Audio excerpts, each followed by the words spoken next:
జీవితంలో మనం తీసుకున్న కొన్ని నిర్ణయాలు మన్నే మార్చేస్తుంది. 2019లో నేను ఒక నిర్ణయం తీసుకున్నాను. నాకు పరిచయం లేని నియోజకవర్గంలో పోటీ చేయాలని.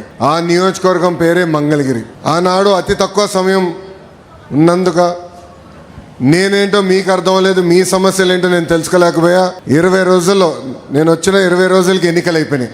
5300 ఓట్లతో ఆనాడు నేను ఓడిపోయా. ఓడిపోయిన రోజు బాధ కలిగింది. రెండో రోజు నుంచి ఆ బాధ ఆవేదన నాలో కసి పెంచింది. ఇంకా కష్టపడాలి, మంగళగిరి ప్రజల మనసు గెలుచుకోవాలి. ఏ మెజారిటీ అయితే ఓడిపోయినో దాని పక్కన ఒక 0 పెట్టుకుని గెలవాలి ఆ లక్ష్యంతో ఓడిపోయిన మరుసటి రోజు నుంచి నేను మీకోసం పనిచేశా. తెలుగుదేశం పార్టీ నాయకత్వంతో దాదాపు 26 సంక్షేమ అభివృద్ధి కార్యక్రమాలు మంగళగిరి ప్రజల కోసం మేము చేస్తాం జరిగింది. మీకు ఆరోగ్యం బాగాలేకపోతే ఎన్టీఆర్ సంజీవిని పేరుతో మంగళగిరిలో ఒక క్లినిక్, తాడేపల్లిలో క్లినిక్, దుగ్గిరాలకు ఒక మొబైల్ క్లినిక్ పెట్టి ఉచితంగా చికిత్స కాదు మందులు కూడా ఈ రోజు కూడా మేము ఇస్తున్నాం. ఎక్కడన్నా నీటి సమస్య ఉంటే వాటర్ ట్యాంకర్లు పెట్టి నీళ్లు తోలాం. పిల్లలకి బాగా చదువుకున్నారు, ఉద్యోగాలు ఉపాధి కావాలంటే వాళ్ళకి స్కిల్ డెవలప్మెంట్ కూడా ఆనాడు మేము చేసాం. ఇంకా ఇంట్లో పెళ్లి జరిగితే నేను రాలేకపోతే స్వయంగా బట్టలు కూడా పెడతాం జరిగింది. నిరుపేద కుటుంబాలు సొంత కాలుపై నిలబడాలన్న ఆలోచనతో తోపుడు బండ్లు ఇచ్చాం. మహిళలకి ఆర్థిక స్వాతంత్రం రావాలని కుట్టు మెషినే కాదు ట్రైనింగ్ మరి ఇచ్చి కుట్టు మెషిన్ అందజేసి ఈరోజు వాళ్ళ పని కూడా మేము కల్పిస్తున్నాం. కోవిడ్ వస్తే ప్రభుత్వం అని మర్చిపోయింది కానీ ఆనాడు నేను మర్చిపోలేదు. ఆక్సిజన్ కానీ మందులు కానీ అమెరికా డాక్టర్ల ద్వారా ఆన్లైన్లో చికిత్స కూడా అందజేశాం. అవసరమైన మందులు ఇచ్చాం. ఇట్లా 26 సంక్షేమ అభివృద్ధి కార్యక్రమాలు మంగళగిరి ప్రజలకి నేను చేశాను. అది మీరు చూసి మొన్న జరిగిన ఎన్నికల్లో అందరికీ దిమ్మ తిరిగే విధంగా 91,000 మెజార్టీ నన్ను గెలిపించి మీరు నన్ను శాసనసభకు పంపించారు. 2024 ఎన్నికల్లో నేను ఒక కార్యక్రమం, రచ్చబండ కార్యక్రమం పెట్టుకుని మీ దగ్గరకు వచ్చా.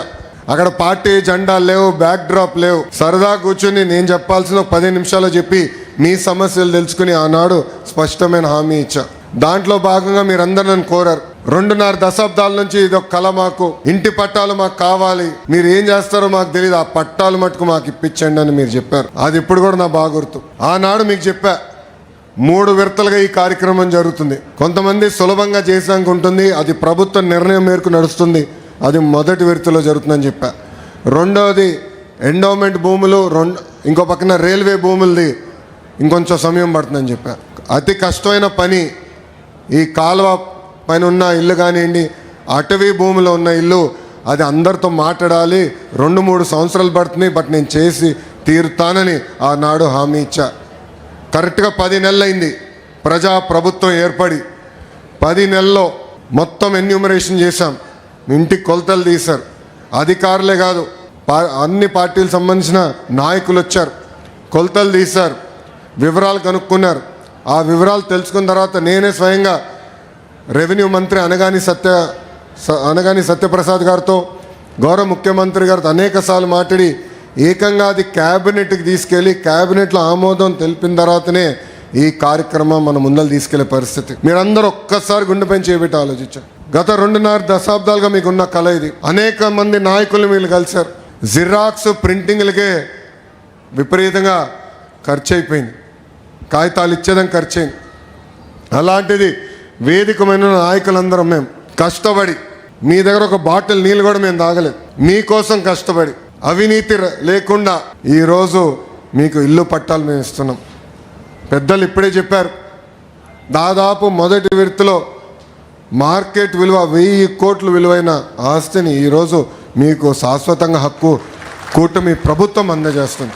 తల్లి మీ అందరికి ఆనాడే చెప్పా, నాకు మీరు ఎంత ఎక్కువ మెజారిటీ ఇస్తే అంత బలం వస్తుందని. 100 పడకల హాస్పిటల్ నేను క్యాబినెట్ మీటింగ్లో అడిగితే కాదని ఎవరు అనలేకపోయారు. దానికి కారణం మీరు నాకు ఇచ్చిన మెజారిటీ. దేవాలయం అభివృద్ధికి నేను నిధులు అడితే కాదని అనలేకపోయారు. భూగర్భ డ్రైనేజ్, భూగర్భ గ్యాస్, భూగర్భ వాటర్, చివరికి భూగర్భ కరెంటు కూడా మంగళగిరిలో వచ్చే 2 నెలల్లో ఆ కార్యక్రమం కూడా స్వీకారం చుడతాం. దానికి కారణం మీరు నాకు ఇచ్చిన మెజారిటీ. సో మీరు నా పైన ఒక భరోసాతో గెలిపించారు, ఒక భరోసా నా పైన పెట్టారు. ఆర్నిసలు మీ గురించి ఆలోచిస్తున్నా, మీ తరపున నేను పనిచేస్తున్నాను. ఇంకా అనేక కార్యక్రమాలు చేయాల్సిన అవసరం ఉంది. ఒక పక్కన బాబు సూపర్ 6 సంక్షేమ కార్యక్రమాలు గౌరవ ముఖ్యమంత్రి గారు చాలా స్పష్టంగా హామీలు ఇచ్చారు. అదొక పద్ధతి ప్రకారం చేసుకుంటూ వెళ్తాం. ఇంకో పక్కన వచ్చి గల ప్రత్యేకంగా మంగళగిరికి వ్యక్తిగతంగా నేను హామీలు ఇచ్చా. పార్కులు, చెరువులు, కళ్యాణ మండపాలు, gems jewellery park, handloom cluster, ఇట్లా ప్రత్యేక హామీలు నేను మంగళగిరి నియోజకవర్గానికి ఇస్తాం జరిగింది. ఆ ఒక్కొక్క హామీ నేను నెరవేర్చే పనిలో ఉన్నానని మీ అందరూ తెలుపుకుంటూ 100 పడకల ఆసుపత్రి కూడా త్వరలో, చిల్లపల్లి గారు ఎక్కడున్నారు? అన్నగారు ఇక్కడనే ఉన్నారు. ఆయనది బాధ్యత, ఇంకా నాది కాదు. ఎందుకంటే ఆయన చైర్మన్, ఇప్పుడు బాధ్యత మొత్తం అయిందే. ఏప్రిల్ 13వ తారీఖు మేము శంకుస్థాపన చేస్తున్నాం.